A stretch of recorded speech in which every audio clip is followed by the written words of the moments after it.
Assalamualaikum warahmatullahi wabarakatuh.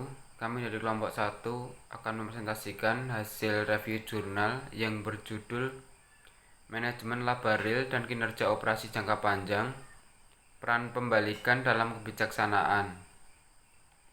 Perkenalkan, nama saya Tommy Jatinugroho, NIM B20018067, dan anggota kelompok saya Lutfiana Cahyaningrum, NIM 71, Said Setiandika Pambudi NIM 73, dan Nasir Musan Haji NIM 74, dan Alfi Rahmania Putri NIM 94, dan Rofi 95, Diana Witasari NIM 118. Tujuan penelitian yaitu memeriksa apakah pembalikan dari pemotongan abnormal dalam investasi diskresioner dikaitkan dengan sejauh mana pemotongan tersebut mencerminkan manajemen laba real, dan apakah dan bagaimana hal itu memprediksi kinerja operasi di masa depan. Di sini saya mendefinisikan pembalikan sebagai yang terjadi ketika sebuah perusahaan memotong investasi diskresioner ke tingkat di bawah yang diharapkan dalam satu periode dan kembali ke setidaknya tingkat investasi yang diharapkan selama periode berikutnya. Tidak seperti manajemen laba akrual, orang melibatkan dengan sengaja mengubah operasi perusahaan untuk mempengaruhi angka akuntansi yang dilaporkan. Sejauh intervensi tersebut menyimpang dari optimalitas, mereka dapat mengekspos perusahaan pada biaya ekonomi real. Manajer memiliki berbagai insentif untuk mengelola pendapatan melalui AM atau REM. Insentif ini termasuk memenuhi tolak ukur pendapatan, menghindari pelanggaran perjanjian utang, menerbitkan hutang atau ekuitas baru, dan mendapatkan imbalan kompensasi yang lebih tinggi. Studi ini berfokus pada REM melalui perubahan tingkat investasi diskresioner dalam R&D dan SG dan NA.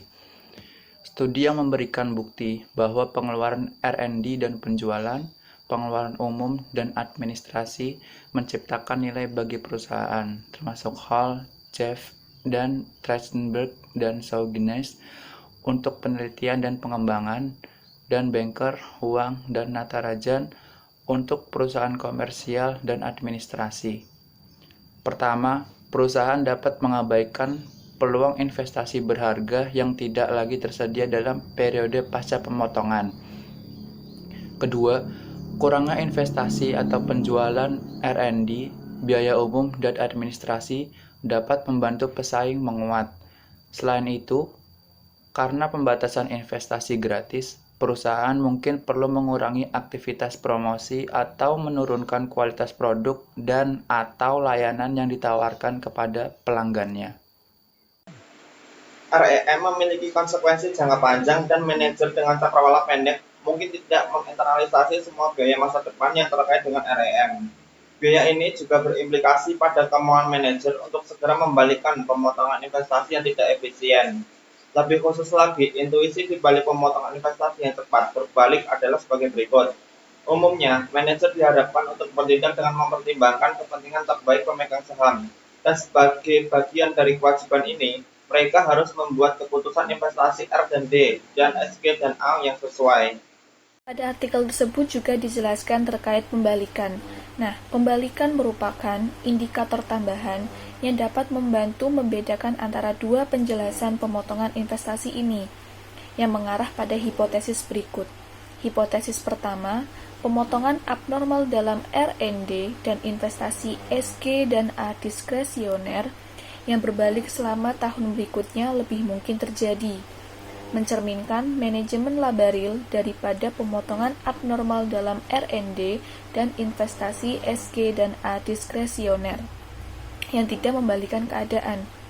Nah, sedangkan untuk hipotesis 2, kinerja masa depan perusahaan yang memiliki pemotongan abnormal dalam R&D diskresioner atau investasi SG dan A yang berbalik selama tahun berikutnya berbeda dengan perusahaan yang memiliki A. Pemotongan abnormal dalam investasi R dan D atau SG dan A diskresioner yang tidak berbalik, atau B. tidak memiliki pemotongan abnormal dalam investasi R&D atau SG dan A diskresioner. Manfaat REM lebih rendah untuk perusahaan yang memiliki tarif pajak marginal yang tinggi. Tidak seperti AEM, manajemen laba dengan memotong biaya diskresioner secara langsung meningkatkan arus operasi, kas operasi, dan demikian hutang pajak penghasilan. Pajak yang lebih tinggi yang harus dibayar mengurangi nilai sekarang dari manfaat yang diperoleh dari REM dan meningkatkan jumlah manajemen laba yang diperlukan untuk mempengaruhi laba bersih. Selanjutnya yaitu kesimpulan.